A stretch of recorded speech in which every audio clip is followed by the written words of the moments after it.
that he said, our friend Lazarus has fallen asleep, but I go that I may awaken him. That I may awaken him out of sleep. This is true revival. This is the great awakening, the greatest awakening. It's not religious. It's certainly not political. It's very personal. It's all about friendship. It's all about Jesus coming for those that he loves. It's about him coming as a friend. And when he awakens us, we know we're awake because we know he's with us. And that's what it's all about. It's not, are you awake or are you awoke? It's not about what your position is compared to my position. It's about each of us saying, Lord, you know.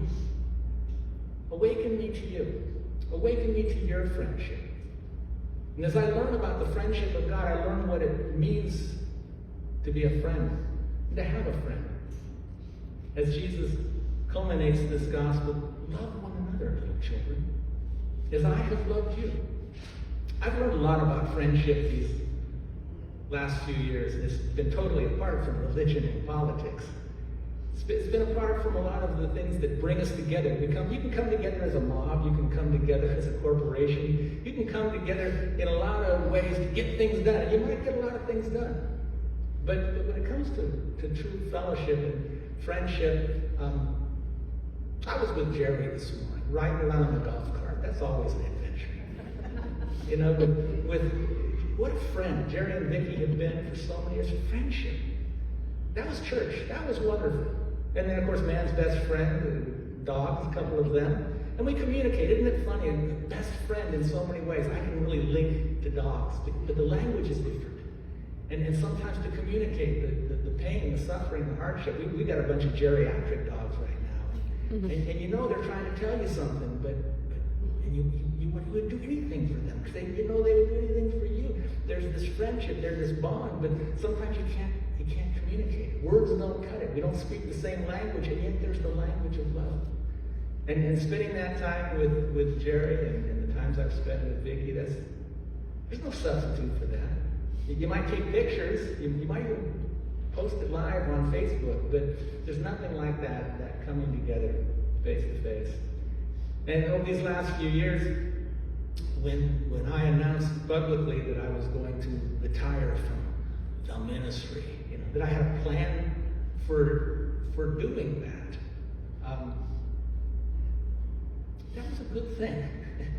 You don't retire from life, and life goes on even when you die. Like Jesus says, it goes on and on and on. And friendships are meant to be built, but so often business, religion, and politics gets in the way. And what brought you together, you find, in fact, was something maybe a lot more superficial than what you would want, what the Lord would want. The Lord wants us to really learn to love one another and to have deep bonds of friendship.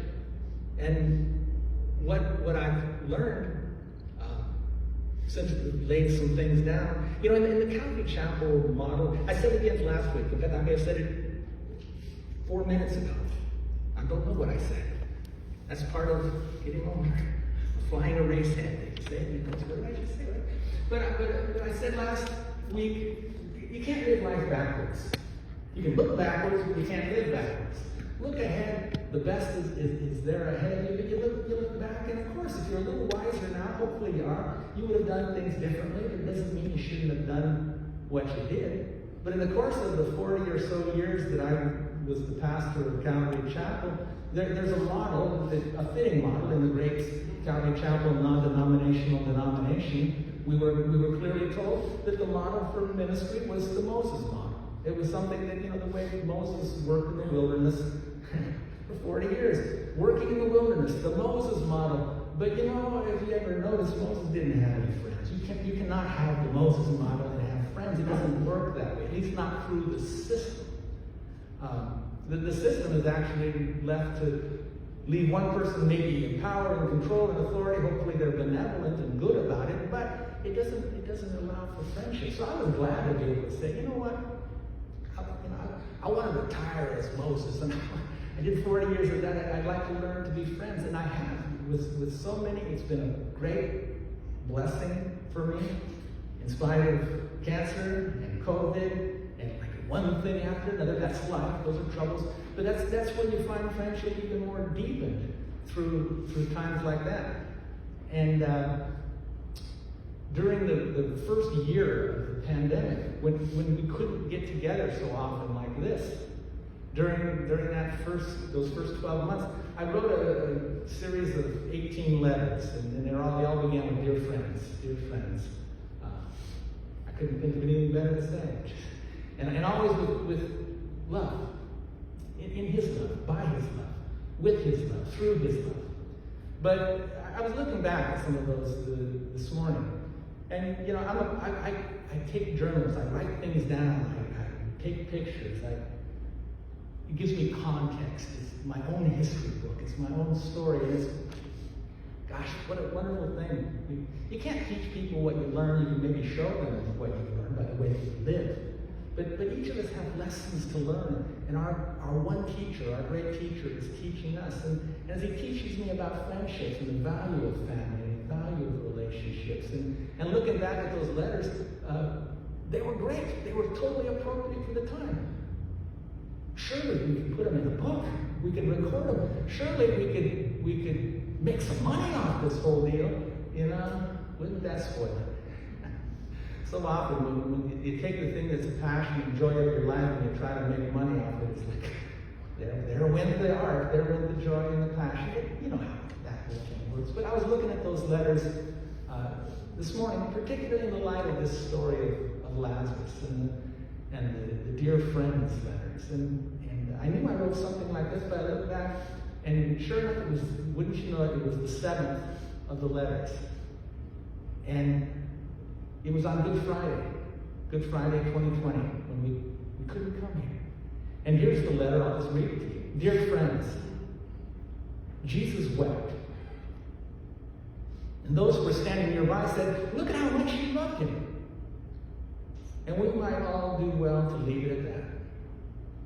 Love is always the answer for the wounded heart, but its dimensions extend infinitely beyond the inquiring mind. The Lord's visible love for Lazarus in that moment also embraced the whole of humanity for all of eternity. Things that no eye has seen, no ear has heard, no mind can imagine. Every glimpse of his love is a gift that we do well to embrace, but we can't comprehend. Sadly, we see that these bystanders, much like ourselves, wouldn't leave it at that. They began to question him in their hearts. Why? Couldn't this man who opened the eyes of the blind also keep this man from dying? And so it goes. The glimpse of his love is overshadowed and forgotten. On this Good Friday, as we pass through the pandemic of 2020, let us look again for a glimpse of his love. We're not alone in our doubts. From the depths of his anguish upon the cross, Jesus also cried out, why? He understands us. He loves us. And we might all do well to leave it at that, expecting the best by his love, Bruce. Here in John 11, it says, verse 17, that when Jesus came, he found that Lazarus had already been in the tomb 4 days. Now Bethany was near Jerusalem, about 2 miles off, and many of the Jews had come to Martha and Mary to console them concerning their brother. Martha, therefore, when she heard that Jesus was coming, went to meet him. But Mary sat still. She still sat there in the house. Martha, therefore, said to Jesus, Lord, if you had been here, my brother would not have died. Even now I know that whatever you ask of God, God will give you. Jesus said to her, your brother shall rise again. Martha said to him, I know that he will rise again in the resurrection on the last day. Jesus said to her, I am the resurrection and the life. He who believes in me shall live even if he's dying. And everyone who lives and believes in me shall never die. Do you believe this? And she said to him, yes, Lord, I have believed that you are the Messiah, the Son of God, even he who comes into the world. And you know those last lines, those things that she says, it seems to me as though those are words taken right out of the catechism. They just seem to me like something that would be recited, like a religious creed. It just has that ring, because I'm well aware of those kinds of statements. Lord, I have believed. I have believed. Like, didn't I pass the test? I have believed that you are the Messiah, the Son of God, even he who comes into the world. I mean, that's like checking all of the boxes. I have believed all of that.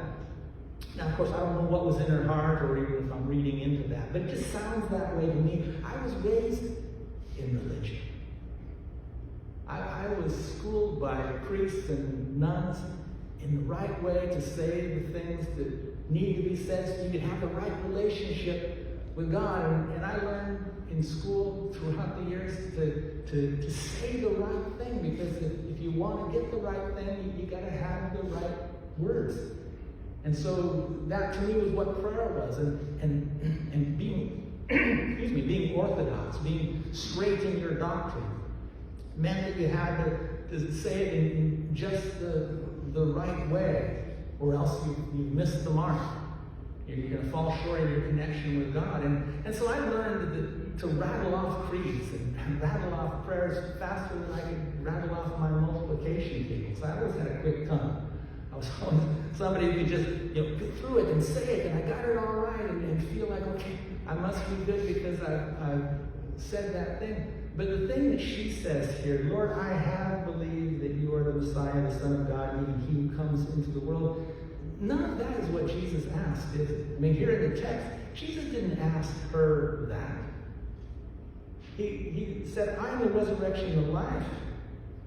If you believe in me, you'll never die. Do you believe this? He was pointing to himself, and he was saying something different than what she gave as an answer.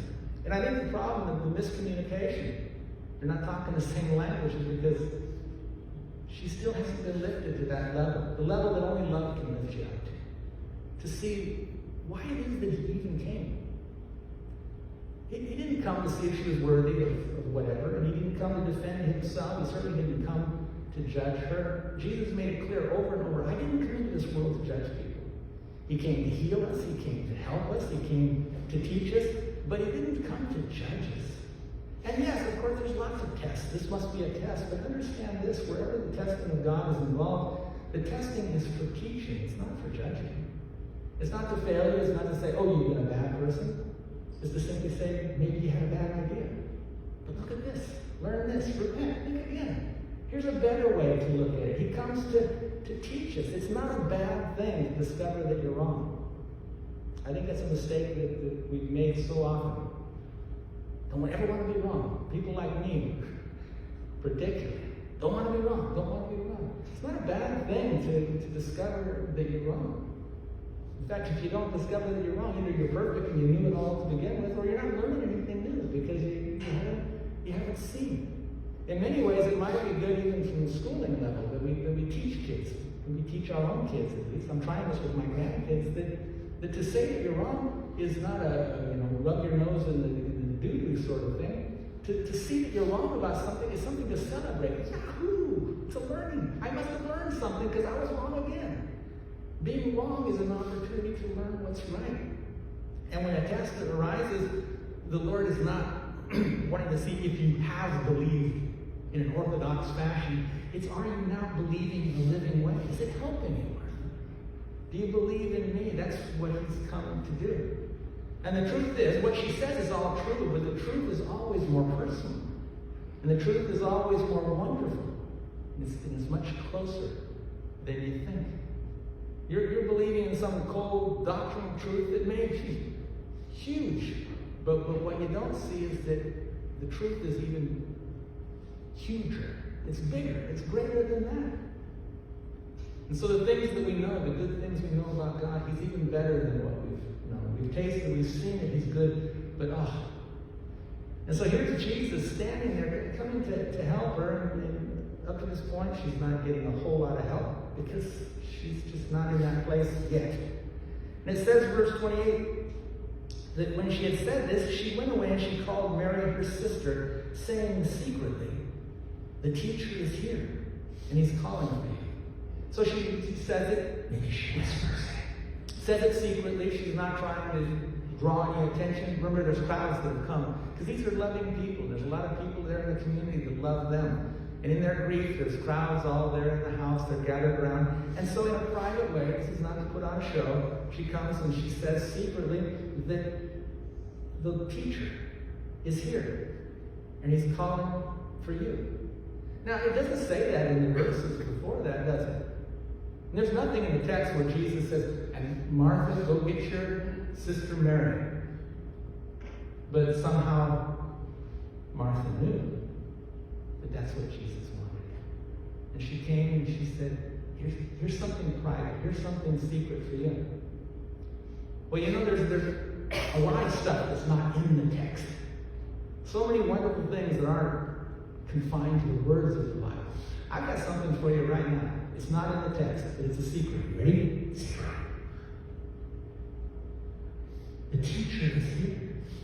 And he's calling for you. He's here. He's calling for you.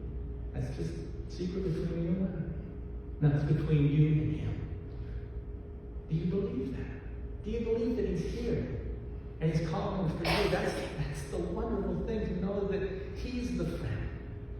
And he's the one who will always be the friend. And he teaches us about friendship. And he builds relationships in a real way. And so it says in verse 29 that when Mary heard it, she got up quickly and she was coming to him. I would imagine running to him. She got up quickly. She was coming to him. And you know what? That's the best that I could ever do. I love to study the Bible. I love to think about things. I love to read about history. I love to try and put two and two together and then share with you the things that I've learned. And sometimes I actually think that I need that, but I don't need that. And you know what? It doesn't even help you that much, because the fact is, I cannot teach you what I've learned. Hopefully I'm showing you the things that I'm learning. But ultimately you have the opportunity to learn the same things. To learn them in your relationship with the Lord. And the best that I can do is to come like Martha did and tell you the secret. That the teacher's here. It ain't me. But the teacher's here, and he's calling for you. And then in your heart, you don't have to leave the room. You can stay here for a little while longer. But in your heart, run to him. Run to him and hear what he would have to say to you about your life, about your questions, about your concerns. And so Martha does the best that anyone, I believe, can do. He's here for you. And Mary got up quickly, and she was coming to him. Now, Jesus had not yet come into the village, but he was still in the place where Martha had met him. The Jews then, who were with Mary in the house and consoling her, when they saw that Mary got up quickly and went out, they followed her, supposing that she was going to the tomb to weep there. Therefore, when Mary came where Jesus was, she saw him, and she fell at his feet, saying to him, Lord, if you had been here, my brother would not have died. Now, you know, maybe we each have a little different English translation of the Bible, but in my translation, New American Standard, that I'm looking at right now, I put those words that Mary said right alongside the words that Martha said, and as far as I can find, they are the exact same words. Two sisters. I don't know that they were identical twins, but their words were identical. In the English language, 12 words. The same 12 words said by these two gals, but what was in their heart? Only they know. Only Jesus knows. But they said the same words, and I think they were actually very true words, like I talked about a little bit last week.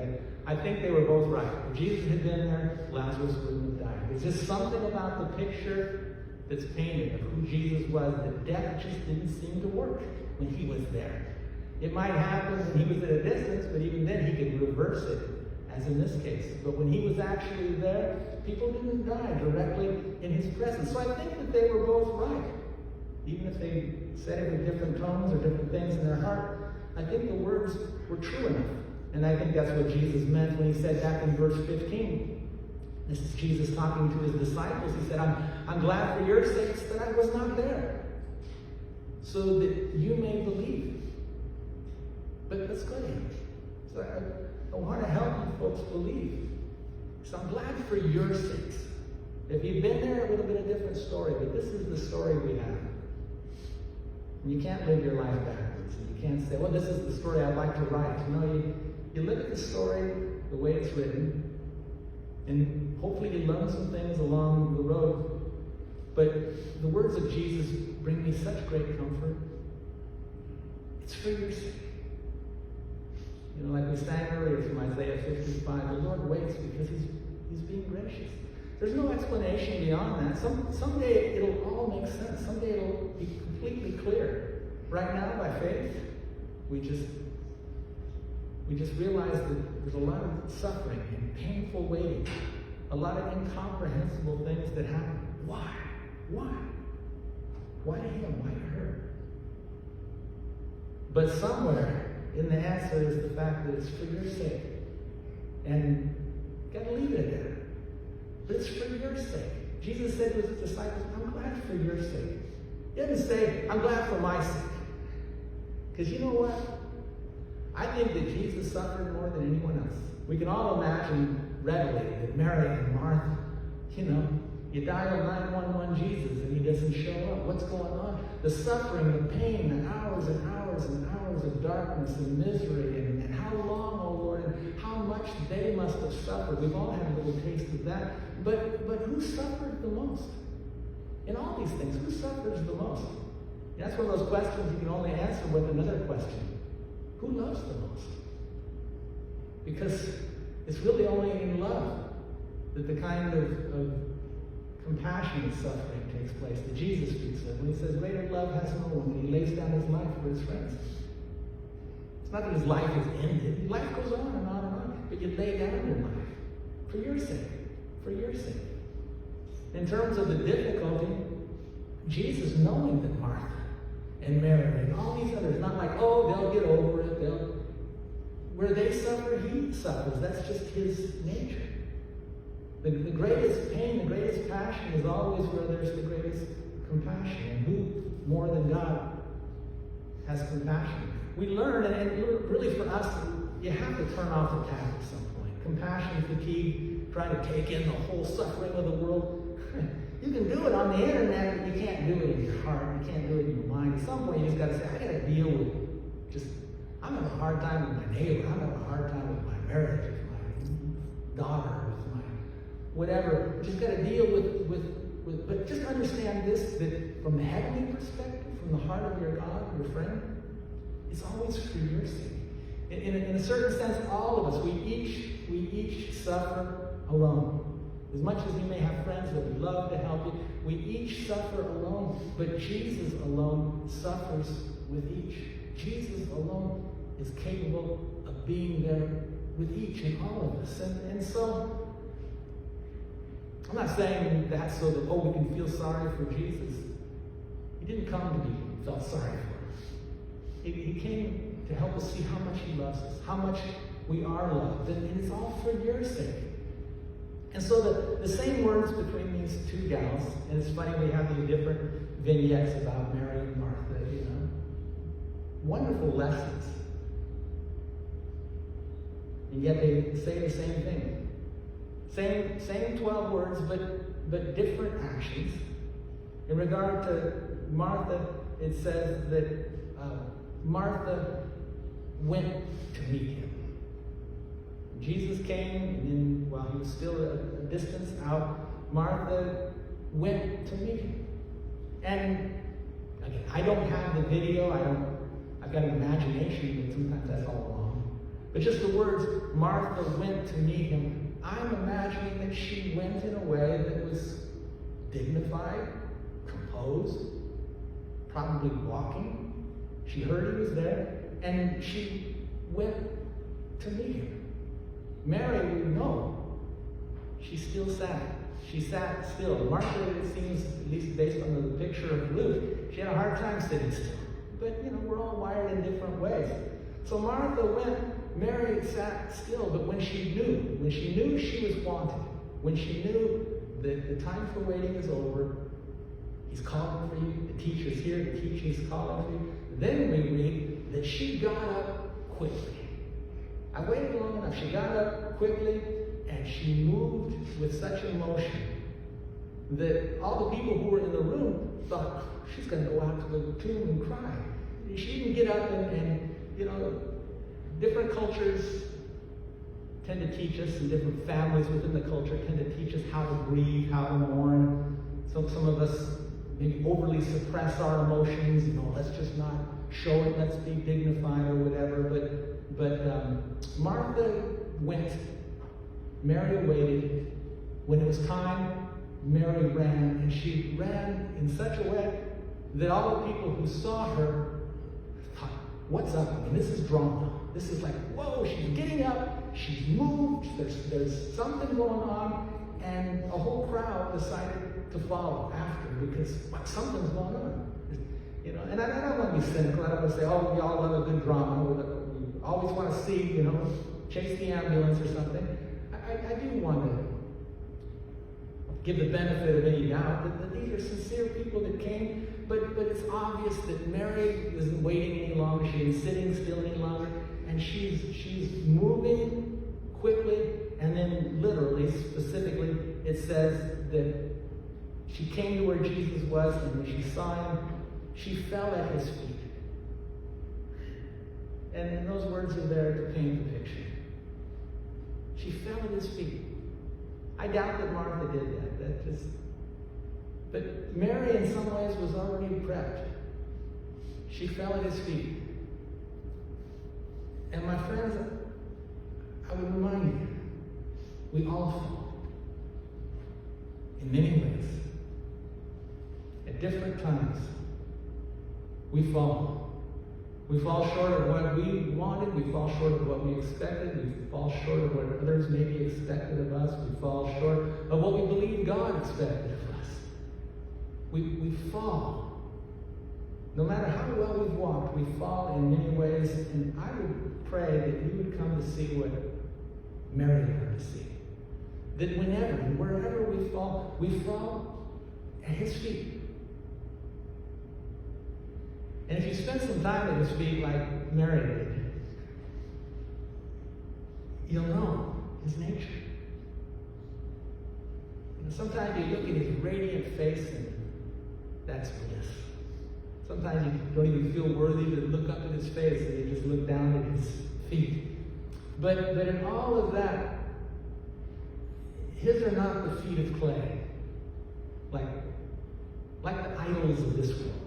We have the big golden statues that stand in all of their stature and power, and just like the picture in Daniel's story. This giant Antichrist image, power, lust of the eyes, lust of the flesh, boastful pride of life. Those three things that work in the world, they work in every institution as well. Religious, political, doesn't matter. But Jesus has come to show us something different, not falling down at the feet of clay. It may be a golden statue. It might seem to rule the world. Yee-haw! But it's going to topple and fall. The stone that Daniel sees that was cut out without human hands, that stone strikes it and topples it down because there's no real power in that kind of power. The real power is in the power of waiting and loving. And doing as Jesus did, the power of love, that's true power. And when Mary fell at his feet, she knew she fell at the wounded feet. Not yet wounded, but she knew. Not in detail, but she knew. These are the wounded feet. These are the unwashed feet. What's going to happen here in John's Gospel a little later, where the disciples are all sitting around arguing over who's the greatest. Well, nobody bothers to wash the feet of anyone else. I can almost guarantee it, whatever my guarantees are worth, but that wasn't the first time that sort of stuff had happened. Who's going to wash the feet? Who's going to help someone else feel comfortable? Who's going to be the servant here? We know it's Jesus. But who thought to wash his feet? Jesus taught all of his disciples, when you're offended, when people are offended at you, when they do things offensive back, When they refuse you, when they cast the dirt at you, shake the dirt off. Shake the dust off your feet and walk on. Jesus lived that. Turn the other cheek, Father, forgive them. You don't know what they're doing. Shake off the dust. But still, these are the unwashed feet that she would wash in the next chapter. The wounded feet, the unwashed feet. This is the wounded heel, the one that was spoken of in Genesis. The heel that would crush the head of the serpent, but that heel would be wounded. These are the beautiful feet that Isaiah spoke of. The beautiful feet that come bringing good news. Not judgment and condemnation, but healing and help, love and compassion. Whenever you find you're wrong, whenever you fall and have to admit you're wrong, you're at his feet. He's never far. And I encourage you to see those beautiful feet, those wounded feet, support a faith that is filled with love and compassion for you. And that's what he would want each of us to hear, as you can only hear it from him. So it says in verse 33, when Jesus therefore saw her weeping, or more literally wailing, crying out loud, and the Jews who came with her, they were also weeping and wailing. It says that he was deeply moved in spirit, and he was troubled, or literally it's reflected, he troubled himself. There's a lot in those words that, knowing a little bit about the original language, gives a little better picture, so I'll just share it with you. I think I already almost said it, but the word for weeping here might better be translated wailing. It's clearly audible weeping. It's something you didn't even have to be there. You might be down the street and you know there is mourning and crying and wailing. You know, it's the same word that would be used for a little child crying, but this is not childish crying. This is deep anguish. And again, different cultures have their ways of expressing their sorrow, but in their culture particularly, this is loud, this is wailing, this is deep emotion being greatly portrayed because it's very real. And Jesus saw this. Jesus saw it in Mary, Jesus saw it in Martha, Jesus saw it in all of those who were there. And it says that Jesus was deeply moved in the Spirit, in his Spirit, the Spirit of love. In that Spirit, there was something deep going on. And, you know, I'll quit talking as far as words because it's deep. But just understand it was something moving deeply inside the Spirit, the Holy Spirit, the Spirit of love. And then it says that Jesus agitated himself or moved himself. In the sense that it wasn't just like there's something moving and I'm being moved in the midst of it. It's almost like he's embracing the deep compassion. There's something, you know, sometimes we think, well, he's gone, or this person knows the future, and so there's some sort of stoicism or cold correctness, but not so God. And here in Jesus, there's this, he sees the wailing, and he's deeply moved in the Spirit, and he embraces that inside of himself. And Jesus said, "Where have you laid him?" And they said to him, "Lord, come and see." And Jesus wept.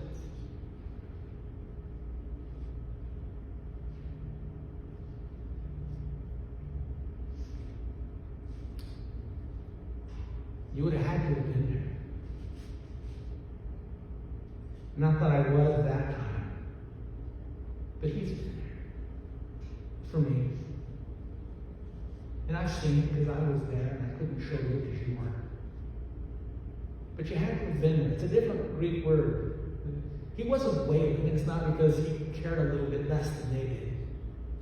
It's because there's a weeping that goes on with God. It's so silent that you could actually think that he doesn't care. That he's passively waiting because you're being put to the test, a little rat in the maze or a hamster on the wheel, and we'll see if it can go a little longer. That's not God. And the word where it talks where Jesus wept is something that could not be heard.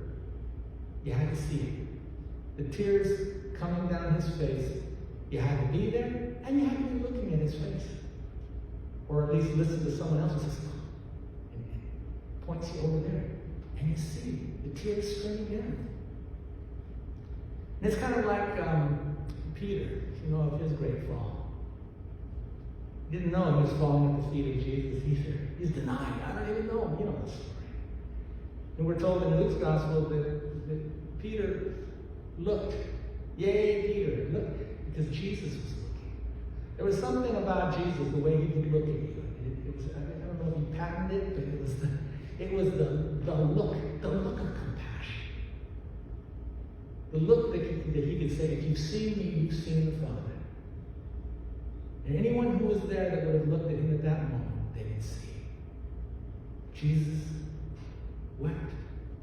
And of course, it's the shortest verse in the Bible. And of course, it speaks volumes.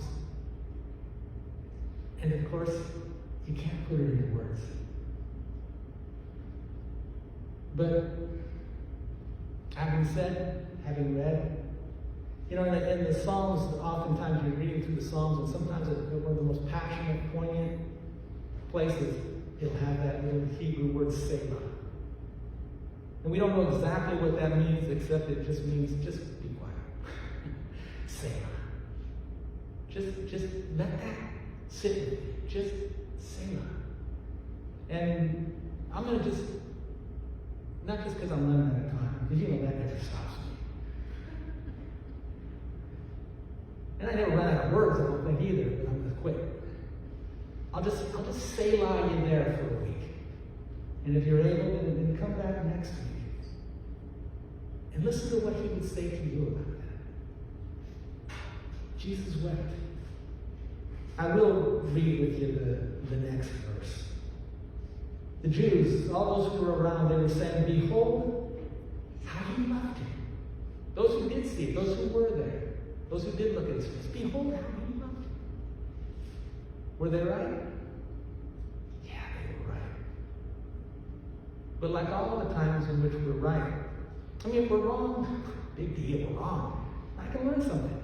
But if you're right, understand this, you're only partially right. It's even better. It's even better than that. Look how you loved Lazarus. Yes, they're right. How you loved Mary and Martha. Yes. How you love you Jews. Even some of you who would be later saying, give us Barabbas. It's all of that. And I got a secret for you. Just between you and me. Behold how he loves you. That's his secret. Between you and him. And sometimes you'll only see it when you look up at his face after you've fallen at his feet. And realize he loves you.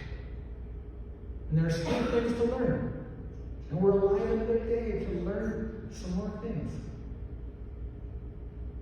Mary's the one who was blessed to sit at his feet. Now she falls at his feet. Next chapter, she worships at his feet. Heavenly Father, help us. Help us to keep looking up. Especially in terrible times and frightening times. Whether it's rocking the world, as you said, or whether it's rocking our world. Help us to look up and see our Redeemer is near.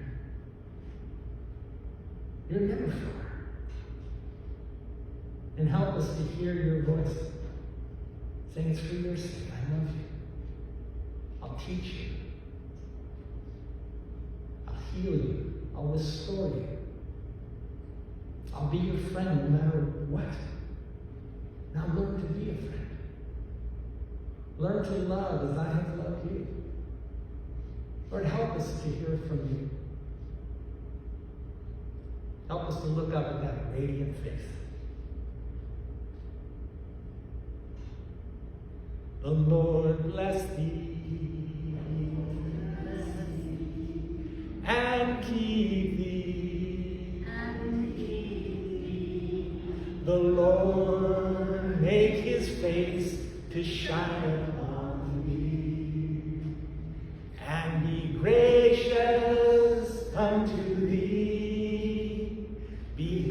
gracious unto thee, the Lord lift up